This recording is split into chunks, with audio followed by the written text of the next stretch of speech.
Now in continuation with the topic of functions, I am going to present to you some more sample programs. These sample programs will make your concepts about functions clearer, and the foundation of functions will become more solid.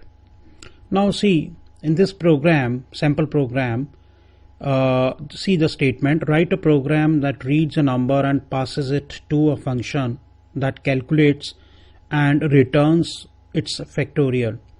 Now see, you people have already gone through the program in one of my previous lectures. That lecture was regarding the loops, whereby we had learned how to calculate the factorial of a number. Now we won't be delving deep into the logic how do we calculate the factorial of a number, because that we have already done. I will simply tell you how to pass the number for which we want to calculate the factorial and how to calculate and return its factorial. Okay, this is the declaration of variables. Long means long int data type, and this is the prototype of the function. Now in this prototype, what I am going to explain is, as I have told you earlier also, the initial data type, the data type which is mentioned at the beginning of this prototype is about the data type of the returning value.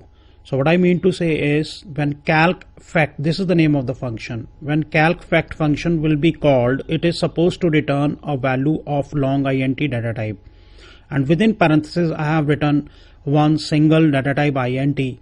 So as I have explained to you earlier, this means at the time of calling this function I would be passing only one single argument, and that single argument would be of which data type? Int data type.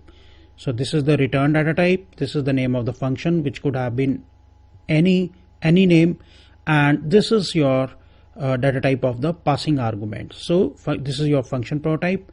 Again I repeat it, function prototype does nothing, it is just a symbolic, you can say a symbolic form, or it's just the proforma or formula of the function.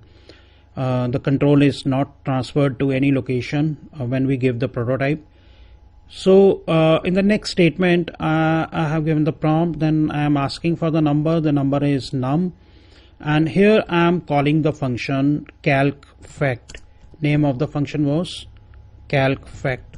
So here I am calling the function by passing the argument num. This is my actual argument, or which is called passing argument. So as you know, when the function is called, the control is bound to go to the body of the function. So it will look for, your compiler will look for a function with the name calc fact. It will find one, the control will be transferred over there, and this variable num will be passed, and it will get stored into this variable num.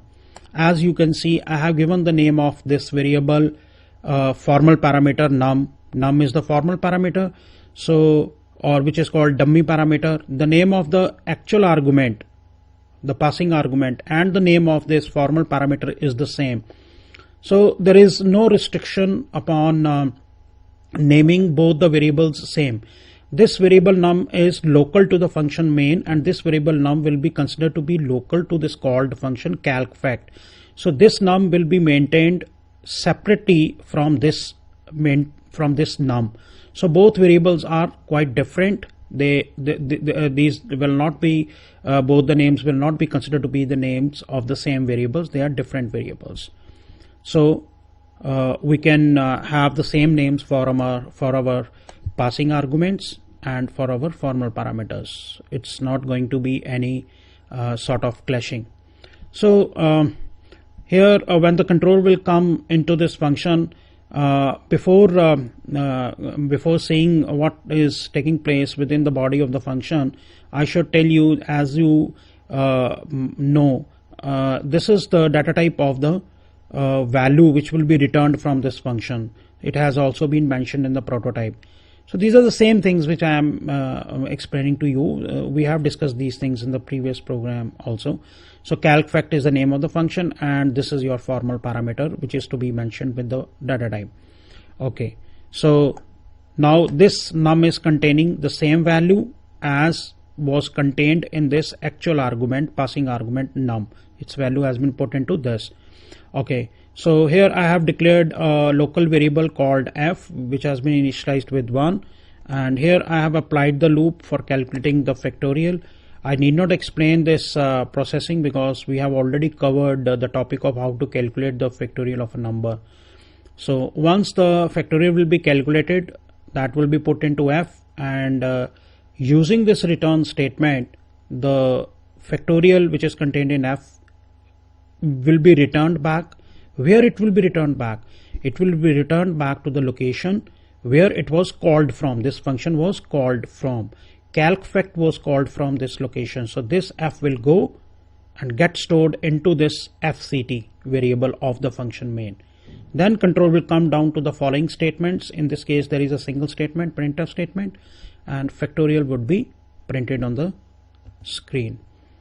So I'm going to execute this program. Right. So I have explained to you how this function was working.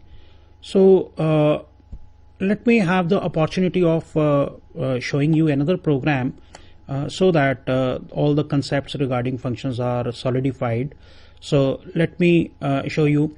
Hereby what I want to do is I want to have a principal amount, rate of interest, and time. I want to pass these variables to a function. That function will calculate the simple interest and it will return back. That will get stored into this SINT. All the things are now you must be familiar with all these particular concepts or particular rules which are going to be shown in this program. This is your function prototype. This is, again I repeat it, this is the data type that denotes the return data type, the data type of the value that will be returned. Name of the function could be anything. I have named it get interest. So this function is going to return, when it will be called, it is supposed to return a value of which data type? Float data type. Now within parentheses you have mentioned the data types of the passing arguments. So in this function I would be passing 3 arguments, of course, principal amount, time, and rate of interest. So the sequence could be anything. Then this is the prompt. I am reading the values into PMT for principal amount, ROI for rate of interest, TM for time. Okay, and this is the calling. SINT is going to get interest, PMT, TM, ROI. In this calling, what is happening is I am passing 3 values, but keep in mind it should be in consonance with the prototype that you have given. So they should match. In the prototype I have said that the first variable that will be passed is, the first argument that will be passed is that will be of float data type. So PMT is of float data type. The second variable should be of INT data type. So TM is of INT data float. The third variable should be, that is going to be passed, the third variable should be of float data type. So ROI is of float data type. Now you can there is no rule of thumb for mentioning these data types. You can have them in any order, but you'll have to be careful at the time of calling the function and at the time of writing the definition of the function, because you will have to stick to the same sequence of data types. Okay, so you are calling the get interest function. Control will come over to this place. This is again your return data type, because we are going to return a float data type from this function get interest. These are the passing arguments, PMT, TM, ROI. The value of PMT will go into PMT1. The value of TM will go into TM1. The value of ROI will be passed on to ROI1.